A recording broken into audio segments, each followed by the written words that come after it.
Pwede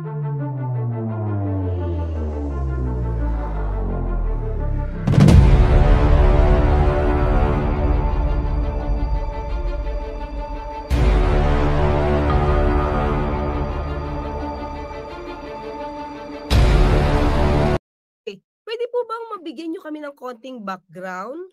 Ano yung ano kayo ni Santos at ano yung trabaho and something like that, sir.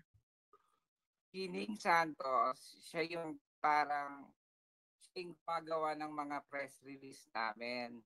So sabi ni Sir, si Sir Ning Santos ang gumagawa ng press release nila. So may issue talaga dito. During that time, yung tatlong company namin, yung E-Connect, BOC, and sa BIR. Okay po. Okay.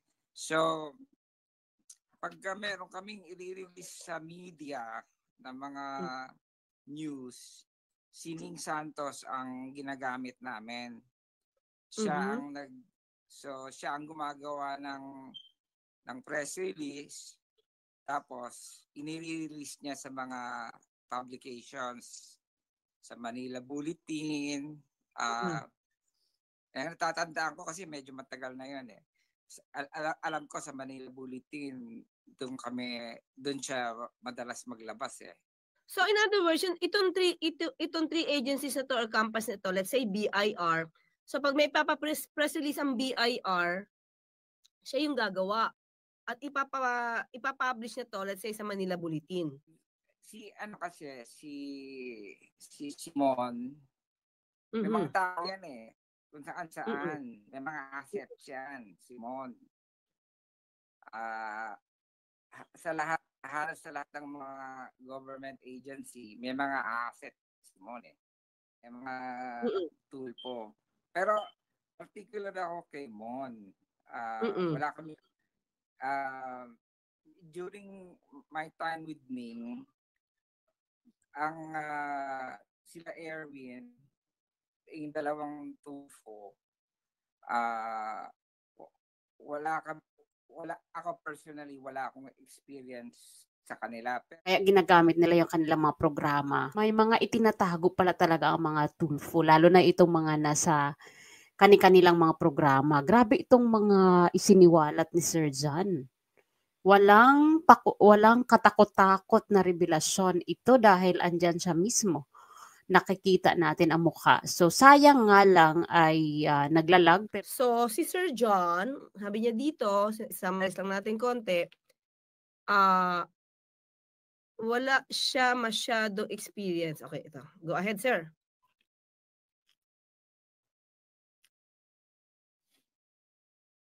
So, parang hindi naman. Akala nyo sa Pilipinas lang ang laging buffering pati sa abroad. Ayan ako nandito sa Espanya, siya nasa Texas. Pero grabe ang struggle namin sa connection. Buti nga si Attorney Claire hindi sa struggle. Andyan yata si Attorney Claire sa Pilipinas. So sayang, sana ay mapakinggan pa natin muli.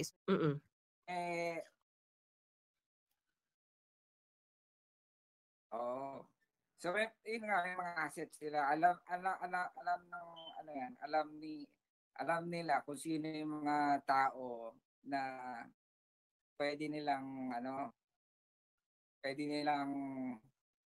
alam mo na.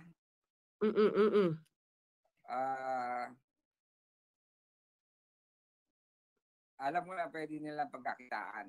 Yun yung gusto kong term na gamitin. Opo. So, pagka hindi ka nagbigay sa kanila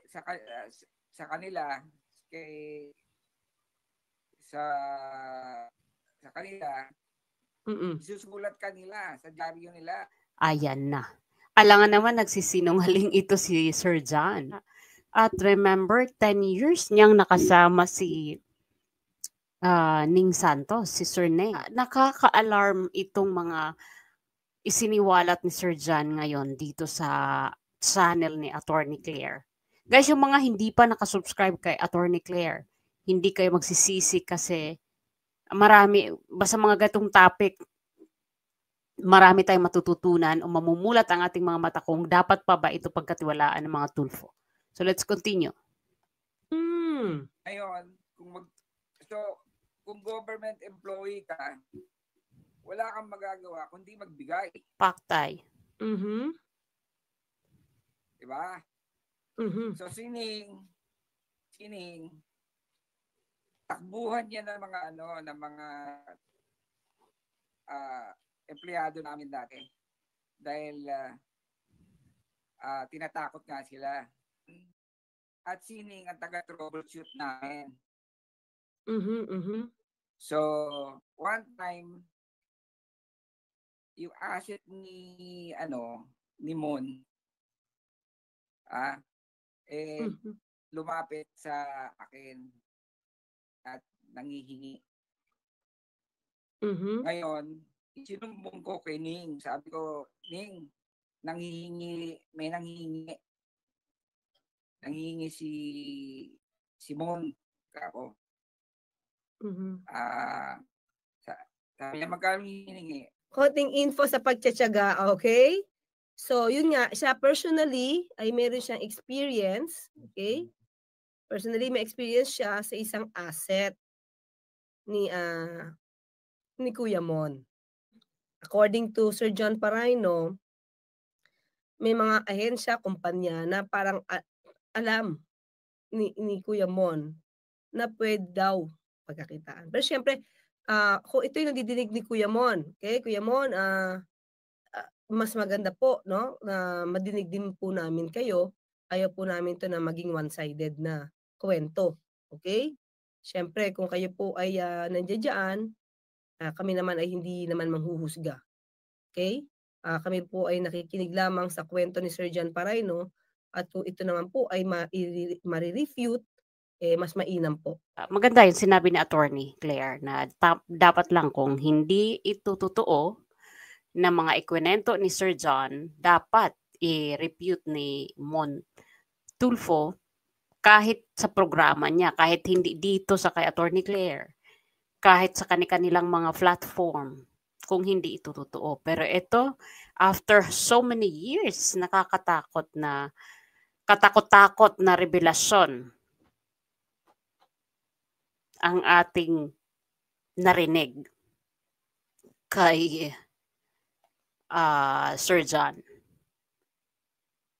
Paano na lang kung mahalal sila? Paano na lang kung maluklok ang T3?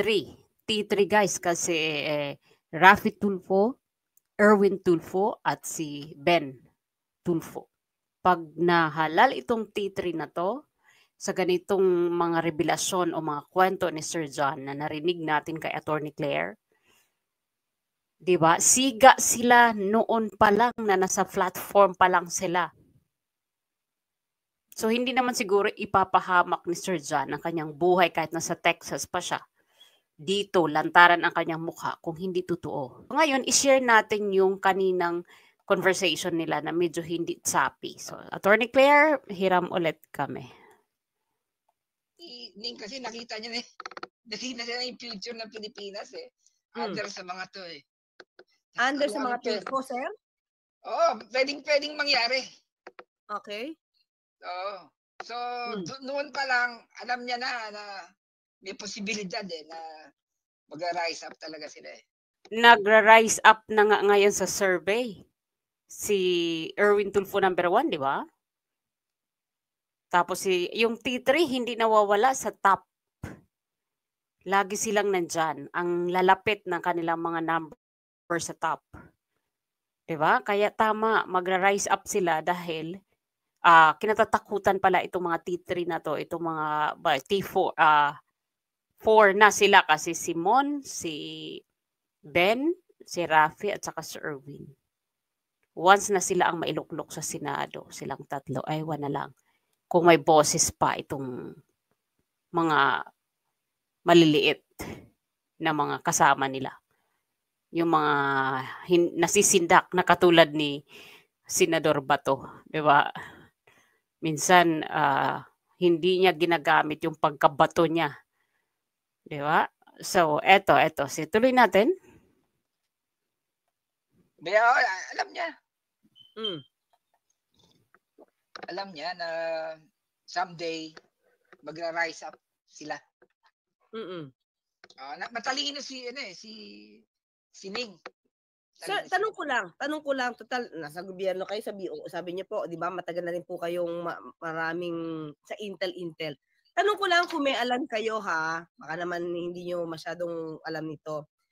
Yung tungkol sa di umano na nahuli si Erwin Tulfo at siya ay lumipad pa Amerika. Nahuli ng ABSICOM. Meron ba kayong alam doon at saka si Ning Santos?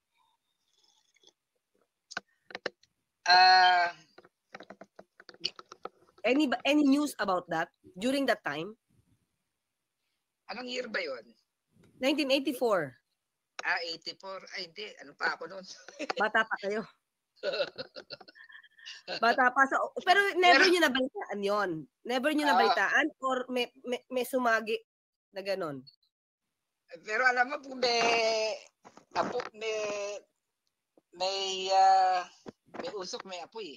Yeah. Balik tayo, sir. Bakit sa tingin nyo total naging close naman kayo kay Sir Ning Santos? Bakit nagpatuloy yung laban niya? Kasi hanggang 2007, sinusulat niya pa rin ang mga Tulfo.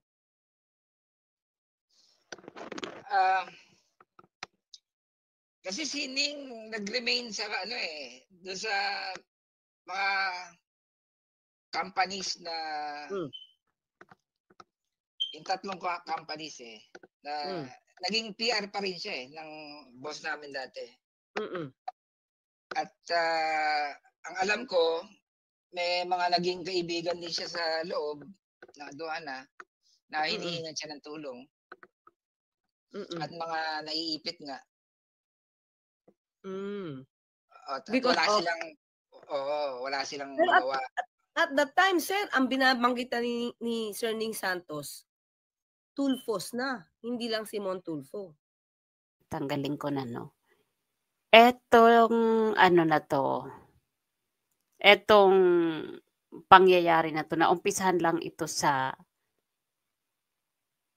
identity ni Erwin Tulfo. Tapos eto na, naglabasan na ang iba pang mga issue ng kanyang mga kapatid. Katulad nitong kinikwento ni Sir John na lumabas din ang katotohanan tungkol sa Kuya Mon Tulfo ng mga Tulfo.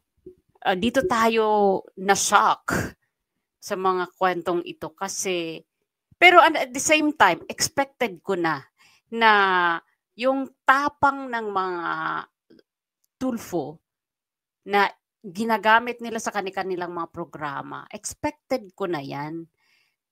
Meron na ako niyan naiisip. Kasi isa nga ako sa taga-nood ng mga Tulfo.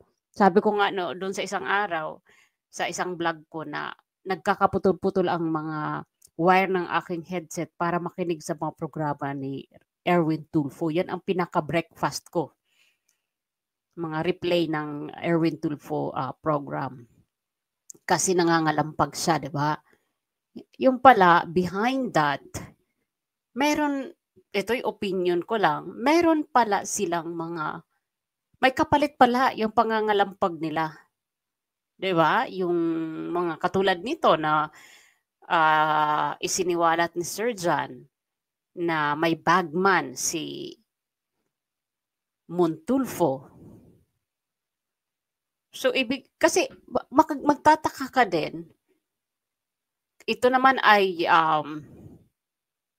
sariling analysis. Magtataka ka rin, like katulad sa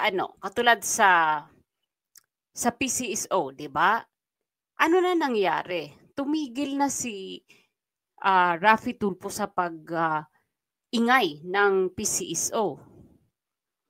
So, ibig sabihin, maaaring maging tama yung mga aligasyon ni Miss Maharlika na ang term pa niya ay gagamitin ko lang na sungal-ngalan na ng pera dahil tumahimik na siya sa issue ng PCSO.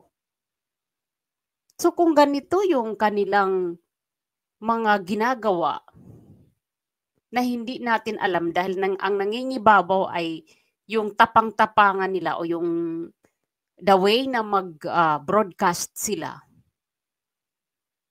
Ibig sabihin, ang totoo pala nito ay hanggang ano lang talaga, yung depende lang ito sa gagamitin mong microphone. Kung megaphone o normal lang na microphone. Pag megaphone, malaki-laking bayad. Pero kung microphone lang, maliit lang na TF o ano ba, paano ba tawagin nila? O mga kotong. Kotong talaga ang ginamit ko kasi na lahat ng tumatak sa isipan ko na mga sinasabi sa broadcast nila, sa pagbo-broadcast ng mga T3, ay galit sila sa kotong. Pero malala pala ito, lalo na ang Kuya Mon nila, na malalaking amount ang mga kinikita nila sa mga agency na nabanggit ni Sir John, katulad ng Econnect, BOC at BIR, or else ibo-broadcast sila sa kanilang mga programa. So yun po, kayo po, ano po ang analysis ninyo? Nakakaalarma ito na mailagay sila sa Senado. Nakakatakot ito. Baka sila mismo yung mag-rise up pa at makontrol nila tayo. So yun lamang mga langga. Bye for now and thank you for watching.